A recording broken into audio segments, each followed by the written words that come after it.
जय हिंद। एक दिन एक सीनियर आईपीएस अधिकारी और आईजी के पद पर तैनात अफसर अचानक अपनी मांग में सिंदूर भरते हैं, होठों पर लिपस्टिक लगाते हैं और कानों में बालियां पहन लेते हैं, हाथों पर मेहंदी लगाते हैं और उसके बाद सीधा पहुंच जाते हैं दफ्तर।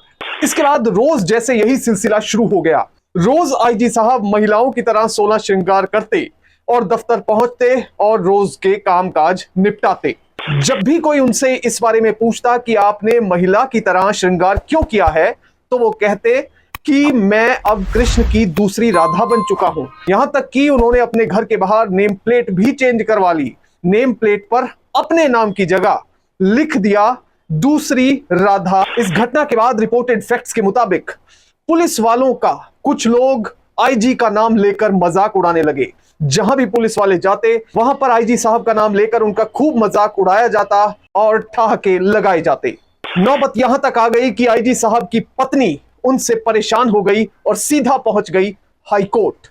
जय हिंद। 1971 बैच के आईपीएस अधिकारी डीके पांडा एक दिन जब दफ्तर के लिए तैयार होकर अपनी सरकारी गाड़ी में बैठते हैं तो ड्राइवर उन्हें देखता ही रह जाता है, क्योंकि आज आईजी साहब एक मर्द की तरह नहीं बल्कि महिला की तरह तैयार हुए थे।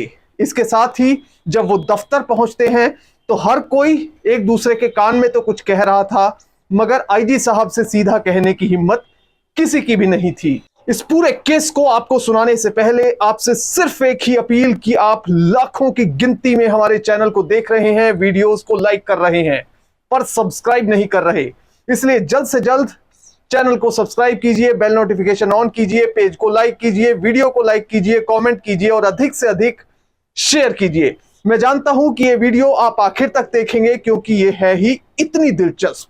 ओडिशा के रहने वाले यूपी कैडर के आईपीएस अधिकारी डीके पांडा आईजी के पद पर तैनात थे। वो जब पहली बार महिला बनकर दफ्तर पहुंचे तो उन्हें देखकर सब हैरान थे और परेशान भी थे। अब आईजी एक सीनियर पोस्ट होती है तो वहां पर जो जूनियर ऑफिसर हैं उनकी कुछ भी पूछने की हिम्मत नहीं पड़ी।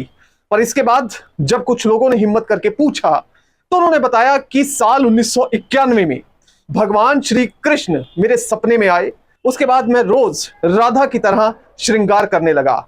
साल 1991 के बाद मैं रोज चोरी छिपे महिला बनता पर किसी के सामने नहीं आता। पर जब साल 2005 आया तो उसके बाद उन्होंने अपना स्त्री परिधान और हाव भाव सार्वजनिक कर दिए। वो हर किसी के सामने एक महिला की तरह आने लगे। पुलिस की वर्दी जरूर डालते पर कानों में बालियां और श्रृंगार बिल्कुल महिला की तरह करके वो दफ्तर आते, जिसे देखकर कोई भी व्यक्ति ये समझ नहीं पाता कि ये व्यक्ति पुरुष है या महिला। आईजी रोज नवविवाहित लड़की की तरह सजते, माथे पर बड़ी बिंदी लगाते, हाथों में मेहंदी, मांग में सिंदूर, कोहनी तक रंग बिरंगी चूड़ियां पहनते, कानों में बालियां, नाक में नथनी और पीला सलवार कुर्ता, पैरों में घुंघरू पहनते। इतना ही नहीं, आईजी साहब कथित तौर पर हर समय भजन नृत्य भी करते रहते। ये भजन नृत्य आम डांस से अलग है क्योंकि इसमें धार्मिक रंग चढ़ा होता है। इसके साथ ही आईजी साहब को घर मिला हुआ था लखनऊ के गोमती नगर के विभूति खंड इलाके में, जो कि अपने आप में एक पॉश इलाका है।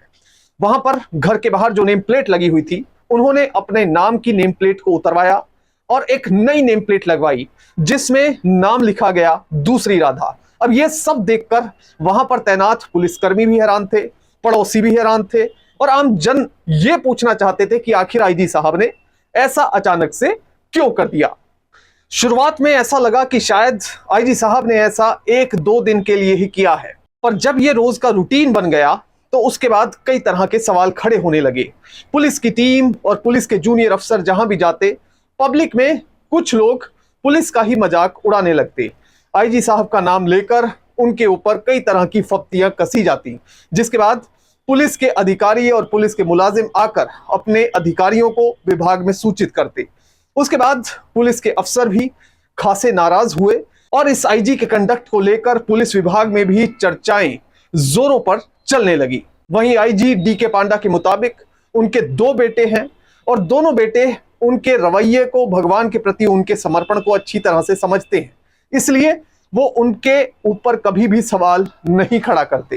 वहीं दूसरी तरफ महिला की तरह श्रृंगार करने के बाद आईजी साहब कहने लगे कि अब मेरी पत्नी पत्नी नहीं रही बल्कि मैं उसको अपनी बेटी की नजर से देखता हूं। पत्नी की तरफ पति की नजरों से देखना अब मेरे लिए महापाप होगा। उन्होंने यहां तक कहा कि मैं अपनी 50 साल की पत्नी को बेटी मानकर उसकी कहीं शादी करवा दूंगा। अब जब कथित तौर पर आईजी साहब ने यहां तक बयान दे दिए तो उसके बाद उनकी पत्नी से उनका अलगाव हो गया। पत्नी सीधा पहुंच गई हाई कोर्ट और उन्होंने पति से अलग होने का फैसला कर लिया। उन्होंने अपने आईजी पति से 12,000 रुपए गुजारा भत्ता मांगा, जबकि कोर्ट में आईजी साहब के वकील ने कहा कि हम 10,000 रुपए प्रतिमाह गुजारा भत्ता देने के लिए तैयार हैं। आईजी साहब की सैलरी दिखाई गई और माननीय जज साहब ने 10,000 रुपए गुजारा भत्ता देने के लिए आईजी साहब को कह दिया। हालांकि कोर्ट में आईजी साहब ने अपना पक्ष रखते हुए यह भी कहा कि मैं अपनी पत्नी को अपने साथ रखने के लिए तैयार हूं, उन्हें मुझसे अलग होने की कोई जरूरत नहीं है। इस बीच जैसे ही टीवी पर, अखबारों में यह खबर छपी तो मीडिया कर्मी बड़ी संख्या में आईजी डी.के. पांडा के पास पहुंचने लगे। वो जहां भी जाते मीडिया उन्हें फॉलो करने लगा और जब मीडिया कर्मी उनसे बात करते तो वो एक महिला की आवाज में एक राधा की तरह अपने आप को पोर्ट्रे करते हुए मीडिया कर्मियों से बात किया करते, जिसे देखकर मीडिया कर्मी भी हैरान थे। और उसके बाद यह खबर एक बड़ी खबर बन गई। पुलिस के इस सीनियर अधिकारी के रवैये और रुख को देखकर डीजीपी ने कथित तौर पर मीडिया में बयान दिया कि एक पुलिस अधिकारी की कोई पर्सनल प्राइवेट लाइफ नहीं होती, वो हमेशा जनता के सेवक होते हैं, इसलिए उनकी पर्सनल लाइफ भी पब्लिक लाइफ होती है। ऐसे में आईजी साहब को समझना चाहिए कि वो जिस तरह का कंडक्ट कर रहे हैं उससे डिपार्टमेंट की छवि को ठेस पहुंच रही है। डीजीपी साहब ने कहा कि अगर जरूरी लगा तो ऑल इंडिया सर्विस रूल्स के तहत आईजी साहब पर एक्शन लिया जाएगा। हुआ यह कि कई दोस्तों और अफसरों के समझाने के बावजूद आईजी डी.के. पांडा ने महिला की तरह सजना और श्रृंगार करना नहीं छोड़ा। वो रोज अपने आप को दूसरी राधा बताया करते और हर जगह उसी वेशभूषा में जाया करते। जिस साल उन्हें रिटायर होना था उससे ठीक 2 साल पहले ही उन्होंने वॉलंटरी रिटायरमेंट स्कीम के तहत वीआरएस के लिए अप्लाई कर दिया और उनकी वीआरएस की एप्लीकेशन को फौरी तौर पर मंजूर कर लिया गया, जिसके बाद डी.के. पांडा रिटायर हो गए। हालांकि अब रिटायरमेंट के बाद ये आईजी साहब महिला की तरह श्रृंगार नहीं करते, महिलाओं की तरह सजकर बाहर नहीं निकलते, बल्कि अब ये अपने आप को स्वामी कृष्णानंद का रूप बताते हैं। आलम यह है कि आईजी साहब का परिवार अब उनके साथ नहीं रहता।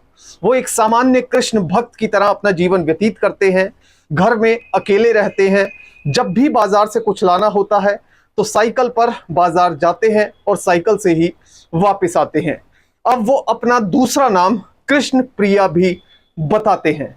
इंडियन पुलिस सर्विस के इतिहास में ऐसा केस अपने आप में एक अलग तरह का मामला था। आखिरी में आपको एक जानकारी देना चाहूंगा कि हम एक ब्लॉग जल्द शुरू करने जा रहे हैं जिसमें इस तरह की रोमांचक कहानियां होंगी, ताकि आप हमारे दर्शक कहीं भी कभी भी इन कहानियों को पढ़ सकें।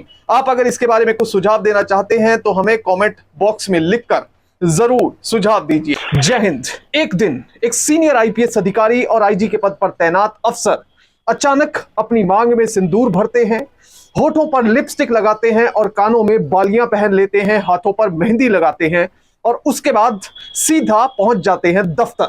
इसके बाद रोज जैसे यही सिलसिला शुरू हो गया। रोज आईजी साहब महिलाओं की तरह 16 श्रृंगार करते और दफ्तर पहुंचते और रोज के कामकाज निपटाते। जब भी कोई उनसे इस बारे में पूछता कि आपने महिला की तरह श्रृंगार क्यों किया है, तो वो कहते कि मैं अब कृष्ण की दूसरी राधा बन चुका हूं। यहां तक कि उन्होंने अपने घर के बाहर नेम प्लेट भी चेंज करवा ली। नेम प्लेट पर अपने नाम की जगह लिख दिया दूसरी राधा। इस घटना के बाद रिपोर्टेड फैक्ट्स के मुताबिक पुलिस वालों का कुछ लोग आईजी का नाम लेकर मजाक उड़ाने लगे। जहां भी पुलिस वाले जाते वहां पर आईजी साहब का नाम लेकर उनका खूब मजाक उड़ाया जाता और ठहाके लगाए जाते। नौबत यहां तक आ गई कि आईजी साहब की पत्नी उनसे परेशान हो गई और सीधा पहुंच गई हाई कोर्ट।